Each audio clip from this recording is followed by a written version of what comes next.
En este video aprenderemos a cómo calcular el valor de las funciones circulares para ángulos que ya no viven en el primer cuadrante, sino para ángulos que son del segundo, tercero y cuarto cuadrante. Para ello se utiliza una técnica conocida como reducción al primer cuadrante. Esta técnica consiste en aprovechar el conocimiento que ya tenemos sobre algunos ángulos del primer cuadrante, específicamente sobre los ángulos de 30 grados, 45 grados y 60 grados. Ellos resultarán especialmente útiles en esta técnica. A modo de ejemplo, vamos a calcular el coseno del ángulo de 135 grados. Podemos darnos cuenta que el ángulo de 135 grados es un ángulo que pertenece al segundo cuadrante. Bien, evidentemente, desde acá hasta acá arriba tenemos un total de 90 grados. Para llegar hasta 135 nos están faltando solamente 45 grados. Eso es lo que vamos a dibujar ahora. Me voy a situar aquí entonces. Voy a colocar esta reglita en un ángulo de 45 grados y voy a dibujar entonces el ángulo respectivo. Ahí está.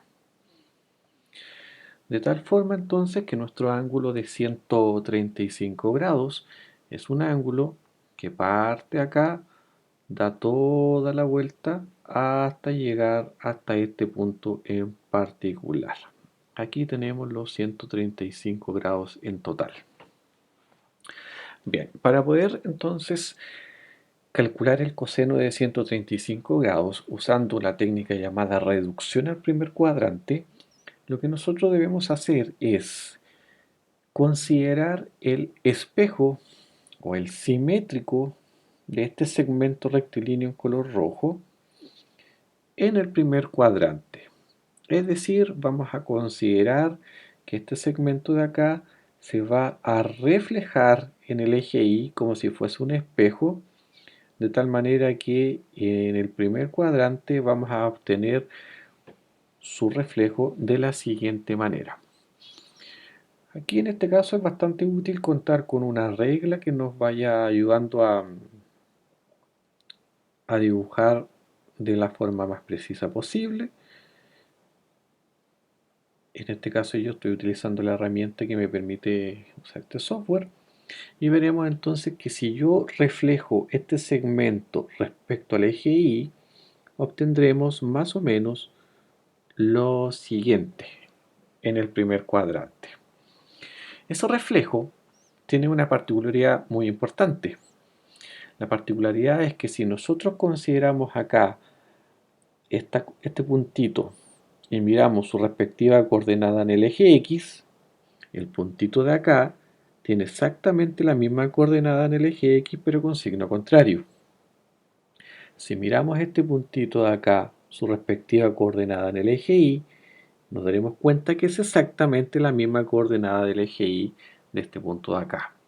Por lo tanto, el segmento rojo con línea continua y su reflejo en rojo en línea punteada guardan una relación muy estrecha. Ahora bien, notemos que si de aquí hasta acá hay 90 grados, de aquí hasta acá entonces tendrán que haber un total de 45 grados. Por ende, aquí también tienen que haber 45 grados. Si usamos algunas propiedades básicas de la geometría, nos daremos cuenta que este ángulo que tenemos aquí, ese, es exactamente el mismo ángulo que tenemos acá. Por ende, acá también tenemos un total de 45 grados. Esto nos ayuda a concluir a nosotros lo siguiente, que calcular el coseno de 135 grados se puede reducir a trabajar con el coseno de un ángulo del primer cuadrante, que es el ángulo de 45 grados.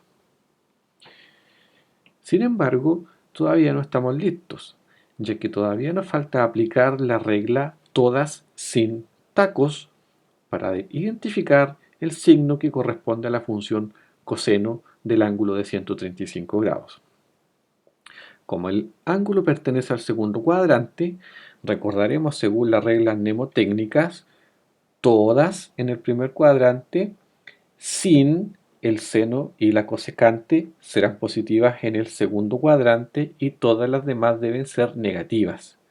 Por lo tanto, usando la regla mnemotécnica del todas sin tacos, llegamos a la conclusión que el coseno de 135 obligatoriamente va a tener un signo negativo y lo podremos calcular usando el coseno de 45 grados, que es un ángulo del primer cuadrante.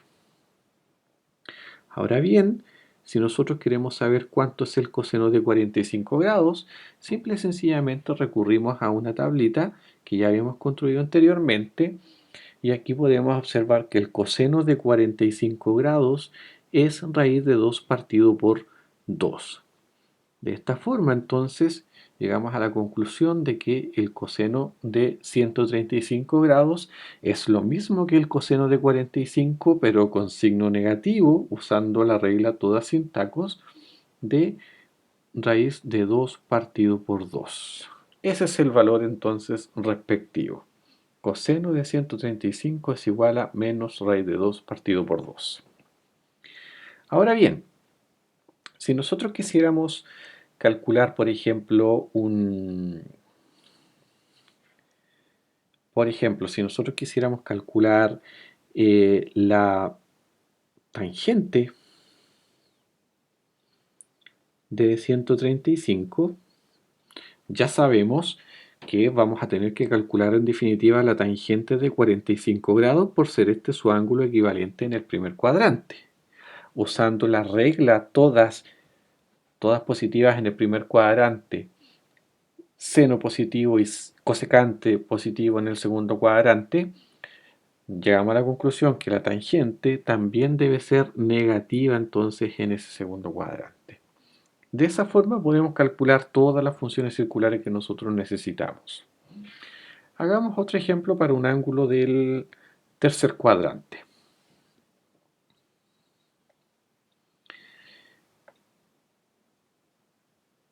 Bien, para un ángulo del tercer cuadrante entonces vamos a dibujar un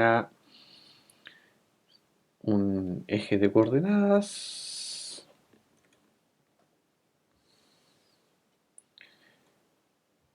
no tan perfecto, un eje de coordenadas pequeño. Entonces vamos a dibujar una circunferencia unitaria.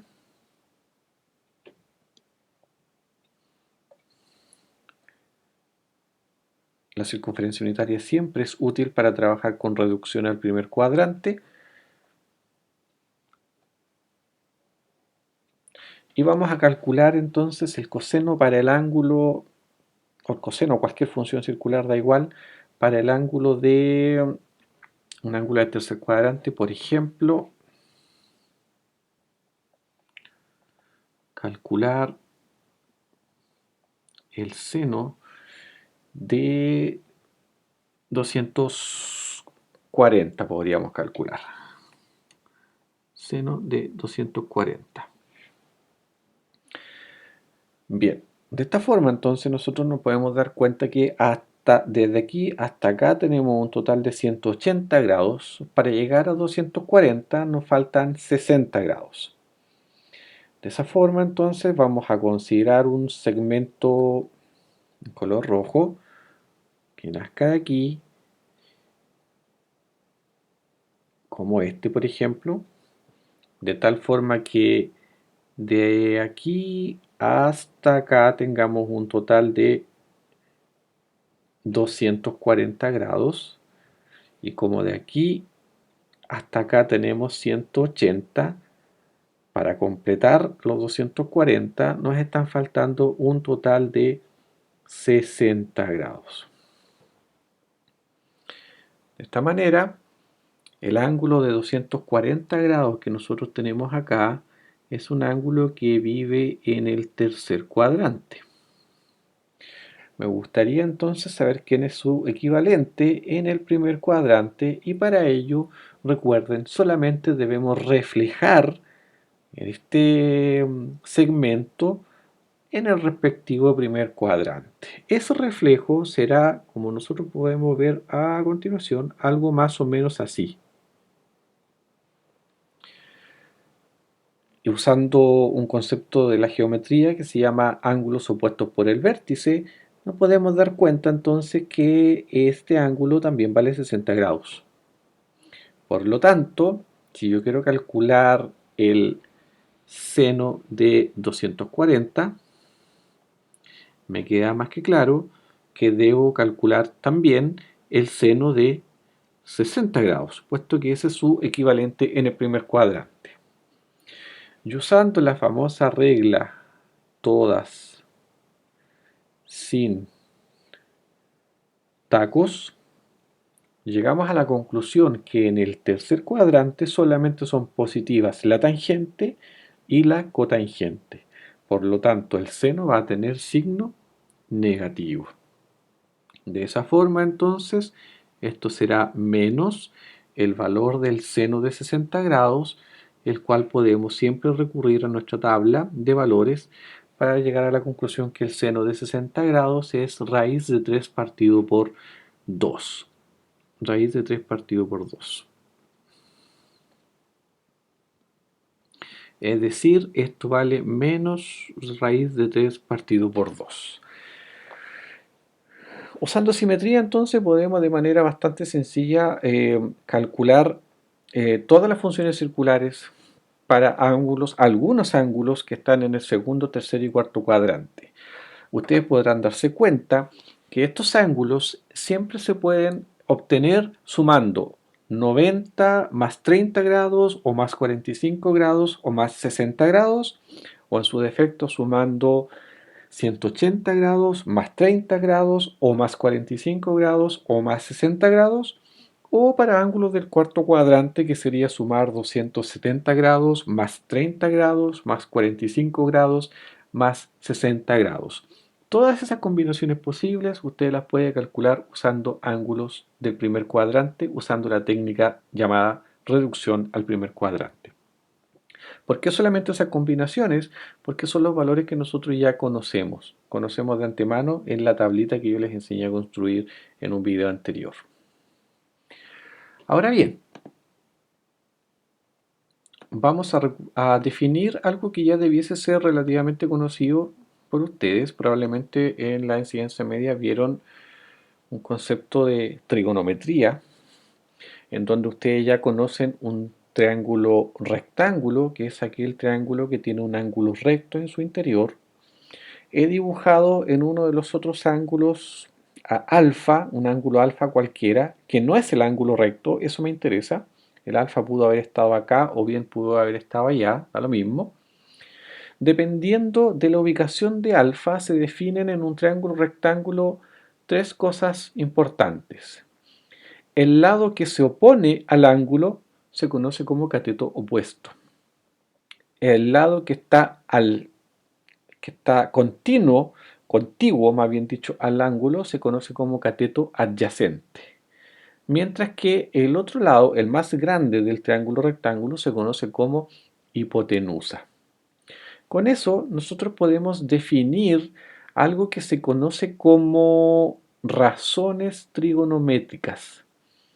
Las razones trigonométricas son muy importantes y es probablemente la primera vez que usted escuchó hablar de seno, coseno y las demás funciones circulares en la enseñanza media. Las razones trigonométricas dicen lo siguiente, que el seno de un ángulo alfa se puede obtener calculando una división entre el cateto opuesto partido por la hipotenusa, mientras que el coseno de un ángulo alfa se puede obtener haciendo la división entre el cateto adyacente y la respectiva hipotenusa. De esa forma también la tangente de un ángulo alfa se puede obtener dividiendo el seno de alfa partido por el coseno de alfa, o que es lo mismo, cateto opuesto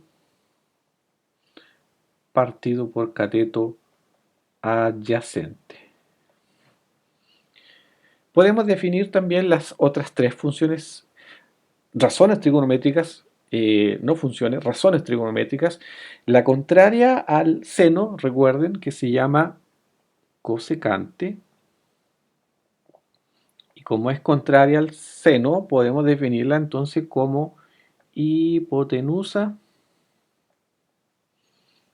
dividido el cateto opuesto. El contrario a la función coseno, que es la secante, que recuerden simbolizamos simple y sencillamente como sec, así de simple, secante de alfa entonces, contrario al coseno, es decir, hipotenusa partido por cateto adyacente. Y finalmente podemos definir la contraria a la tangente llamada cotangente, que puede ser definida siempre como el coseno de alfa partido por el seno de alfa, o que es lo mismo cateto adyacente partido por cateto opuesto.